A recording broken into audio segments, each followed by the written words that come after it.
बैठी, मेरे को उस टाइम याद आया शिट मैंने तो पेन ही नहीं ली। आर्किमिडीज प्रिंसिपल वाला सरफेस एरिया का वाला जिसका 100 आंसर था, हाँ वही।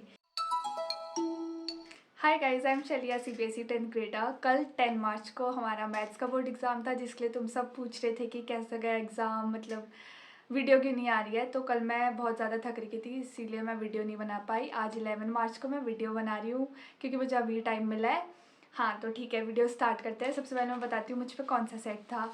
आई गॉट सेट 1 30/3/1, ठीक है। तो मैं सबसे पहले एक्सपीरियंस बताती हूँ। कल मैं जैसे ही सेंटर पहुँची, आई गॉट माई पीरियड्स। मैंने फिर मैम को बोला तो मैम ने मेडिकल रूम का जब रास्ता बताया, एक तो मेरा स्कूल है नहीं, मुझे नहीं पता था कहाँ था। मैं पूरे स्कूल में घूम रही हूँ कि मेडिकल रूम का है, मेडिकल रूम का है। उससे मेरी अलग टेंशन हो गई, ठीक है। अब इस चीज़ को अगर हम साइड रखें, मेरे पास सिर्फ एक पेन थी, घर से मैं एक पेन ले गई थी। मैंने सोचा था रास्ते से ले लूँगी। मैंने फिर रास्ते से ख़रीदी 2 ब्लू बॉल पेन। हुआ क्या, मैंने उसको ना वहाँ रख दिया स्कूटी में, जहाँ पे नीचे बॉक्स टाइप नहीं होता, तो वहाँ पे रख दिया था क्योंकि मेरे पास डिक्की खोलने का टाइम नहीं था, बहुत लेट हो गया था। मैंने वहाँ पे रख दिया। अब मैं सेंटर पहुँची, मैंने जब मैं अंदर गई, मैं उसको निकालने ही भूल गई, लेने ही भूल गई पेन। अब मैं जैसे ही अपने रूम में बैठी जहाँ मेरा रोल नंबर था, वहाँ बैठी, जैसे जैसे ही बैठी, मेरे को उस टाइम याद आया शिट मैंने तो पेन ही नहीं ली। फिर मेरे को ऐसा हो गया था कि यार एक पेन थी मेरे पास, उसमें भी सिर्फ इतनी इंक थी, सिर्फ इतनी, ब्लू बॉल पेन में सिर्फ इतनी इंक थी। और मैंने सोचा भाई पेपर भर जाएगा, मतलब हो जाएगा मेरा काम या नहीं होगा, मुझे कुछ समझ नहीं आ रहा था। बल्कि मैंने एक्स्ट्रा शीट भी ली लास्ट के 2 केस स्टडी करने के लिए, क्योंकि यार मैथ्स है, मैथ्स में बिना एक्स्ट्रा शीट के तो ऐसा हो नहीं पाता। तो बस मेरे साथ ये 2 चीज़ें भी, इन 2 चीज़ों से मेरा स्टार्टिंग में ही पेपर मिलने से पहले दिमाग ख़राब हो गया था। मैंने कहा क्या है ये, मतलब मेरे साथ ही क्यों। अब मैं तुम्हें अपने सेट का एक्सपीरियंस बताती हूँ। देखो मेरा set was damn easy. NCERT के क्वेश्चन डायरेक्ट उठ के आ रखे थे। एक तो मेरे को वो याद है, वो नहीं था वेसल आर्किमिडीज प्रिंसिपल वाला सरफेस एरिया का वाला जिसका 100 आंसर था, हाँ वही, वो आ रखा था मेरे पे डायरेक्ट। और स्टार्टिंग से शुरू करते हैं। सेक्शन ए की मैं बात करूँ, मैंने ना कल स्कूल से आती सोच लिया था, मेरे को ना अपने 2-3 एमसीक्यूज़ में डाउट था, तो मैंने सोचा कि कौन चेक कर रहा, छोड़ो खाली ऐसा हो जाएगा, तो मैंने चेक नहीं करा। पर अभी मैं वीडियो बनाने से पहले मैंने चेक करा, तो गेस व्हाट, मेरे 2 एमसीक्यूज़ गलत हो गए। और मुझे इतना अजीब हो रहा है ना, क्योंकि मेरे किसी सब्जेक्ट में फुल नहीं आ पाएंगे, बट मैं चाहती थी किसी एक ना एक में तो फुल आ जाए। और मैथ्स स्पेशली, जिसमें मैंने पूरे साल इतना अच्छा करा है, तो मैं चाहती थी कि मेरे आ जाए, मतलब मैथ्स लास्ट होप थी, ठीक है मेरी। हाँ तो फिर नहीं आ पाए।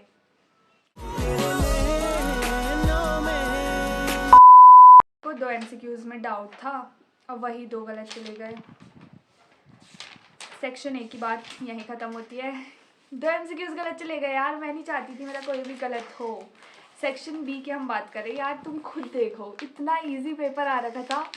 और मैं जब रील देख रही हूँ, रील में लोग ये कह रहे हैं कि जेई लेवल, आईआईटी लेवल, क्या पता तुम लोग का सेट हार्ड हो, बट मेरा सेट जो मेरा था इतना कुछ नहीं था। एनसीईआरटी के डायरेक्ट क्वेश्चन आ रखे थे। अब 1-2 क्वेश्चन तो थे हार्ड, अब बिना 1-2 क्वेश्चन के हार्ड पेपर आए, वो तो फिर सीबीएसई क्या ही होगा ना। हाँ तो मेरे में तो डायरेक्ट क्वेश्चन आ रखे थे। देखो मेरे को इतना कुछ हार्ड लगा नहीं, ऐसा कुछ था नहीं, मेरा हो गया था। मैं पता है लेजिट 12 बजे मैं केस स्टडी में पहुंच गई थी, इतनी जल्दी हो गया था मेरा। अब हम बात करें सेक्शन सी की। सेक्शन सी में भी डायरेक्ट क्वेश्चन आ रखे थे यार एनसीईआरटी के। मैंने तुम्हें बोला था एनसीईआरटी कर लो, मेरे में तो डायरेक्ट आ रखे थे, तो मेरे को इतनी कुछ प्रॉब्लम हुई नहीं एज सच। एक ये क्वेश्चन था जो मोस्ट इम्पॉर्टेंट वाला था ना, 1/x/1/+1/z=1/y वाला।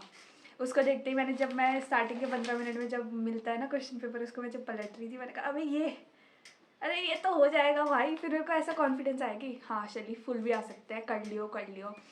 लास्ट तक मेरे को सब सही लग रहा था। फिर मेरा ना 12 बजे जब मैं केस स्टडी में पहुंची, तो मेरा 12:45 तक हो गया था पूरा पेपर, ठीक है। तो मेरे पास पूरा टाइम था, इतना टाइम था मेरे पास। मैंने सब चेक करा, आराम से सब चेक करा। पर मुझे पता नहीं अब ऐसी गट फीलिंग आ रही है कि जो चॉइस वाले क्वेश्चन थे ना, उसमें मैंने वो नहीं लिखा कि मैंने ए करा या बी करा, 1-2 में शायद हो सकता है, जो कि मुझे बहुत बुरा लग रहा है अभी। अब सेक्शन ई की हम बात करें केस स्टडी की। तीनों केस स्टडी बहुत इजी थी यार। एक फर्स्ट वाली उस सार की थी, रेक्टेंगल रिलेटेड, ठीक है। केस स्टडी 2 उस सार की थी, ट्रिग्नोमेट्री ऑफ एप्लीकेशंस। और थर्ड केस स्टडी जो थी वो उस सार की थी, स्टैटिस्टिक्स से, जो कि थैंक गॉड उससे केस स्टडी आ गई क्योंकि उसके क्वेश्चन, हे राम। हाँ तो मेरा पेपर तो यही था। देखो मेरा पेपर इतना कुछ हार्ड था नहीं जो मेरे को मिला, पर एमसीक्यूज थे यार, एक दो थे। अब बिना हार्ड के पेपर आए ऐसा हो सकता है? ऐसा तो हो ही नहीं सकता, इसीलिए एक दो एमसीक्यूज तो हार्ड थे जिसमें से मेरे 2 गलत चले गए। एक्सपेक्टेड मार्क्स बताऊँ, 95+ बन जाएंगे, इजीली बन जाने चाहिए यार, क्योंकि देखो मेरे 2 एमसीक्यूज गलत गए, 98 हो गए। और अगर मेरी कैलकुलेशन में कहीं मिस्टेक नहीं हुई होगी तो मेरे 95+ आ जाएंगे, जो कि प्लीज़ ना हुई हो, ऐसा कुछ गलत ना हो। मेरा तो वैसे बाकी अच्छा गया मेरे हिसाब से। 95+ बन जाए यार बहुत है, क्योंकि मैंने फुल की एक्सपेक्टेशन लगाई थी, बट अब हो नहीं पाया ये। हाँ तो मैं बताती हूँ, मैं पता है क्या, मैं रात को 1 बजे सोई, सुबह मैंने 4 बजे का अलार्म लगाया था।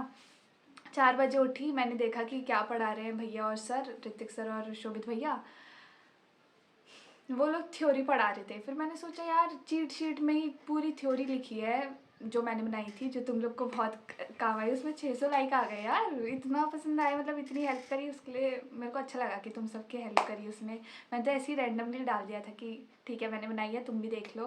पर अच्छा लगा मुझे ये सब देख के कि तुम्हारी हेल्प हो गई।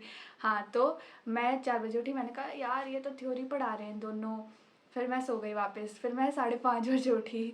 मैंने सोचा ठीक है अब उठ जाते हैं।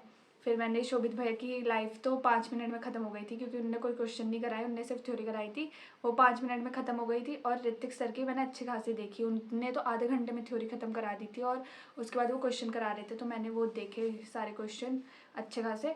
उसके बाद मैं सेंटर के लिए निकल गई थी, और उसके बाद सेंटर में जो हुआ वो हुआ, जिसकी वजह से मैथ्स का एग्ज़ाम मेरे लिए बहुत मेमोरेबल बन चुका है अब।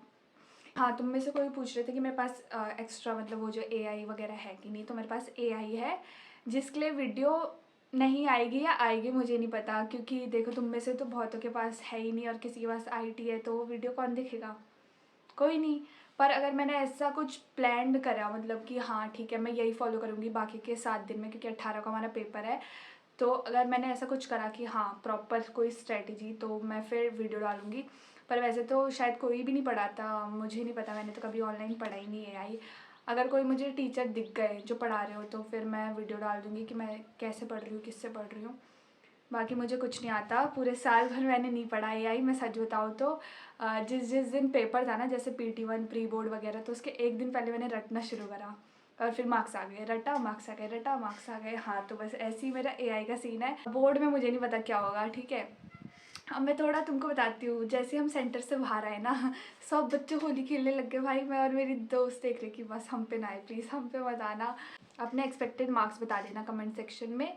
हाँ तो ठीक है, मेरा एक्सपेक्टेड मार्क्स 95 अबव, और मेरा पेपर इजी टू मॉडरेट। हाँ इजी टू मॉडरेट बोलेंगे क्योंकि एक दो क्वेश्चन तो था हार्ड। इजी तब बोलती जब मेरे 100 आते, ठीक है। अब मेरे नहीं आ रहे 100 तो मैं नहीं बोलूँगी कि ये इजी है। मेरे 2 MCQs गलत चले गए ना, ठीक है।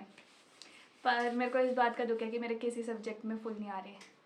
हाँ मैंने अपनी परसेंटेज कैलकुलेट करने की सोची, मतलब जितने मुझे लग रहे थे ना कि मेरे इस सब्जेक्ट में इतना आएंगे, इस सब्जेक्ट में इतना आएंगे, उससे 1-2 मार्क्स कम करके मैंने परसेंटेज दी नहीं। अब मैं नहीं बताऊंगी कितनी बन रही है, कम बन रही है बहुत। हाँ तो इस वीडियो में बस इतना ही मैंने बता दिया, एक्सपेक्टेड मार्क्स और अपना एक्सपीरियंस जो कि बहुत बेकार था। अब लास्ट का एआई बचा, उसका दिखते हैं क्या करेंगे। तो बाय, टेक केयर, दूसरी वीडियो में मिलते हैं। मज़े करो, अब तो क्या ही पढ़ोगे, मज़े करो। 11th में पता नहीं क्या होगा यार। Bye bye bye bye.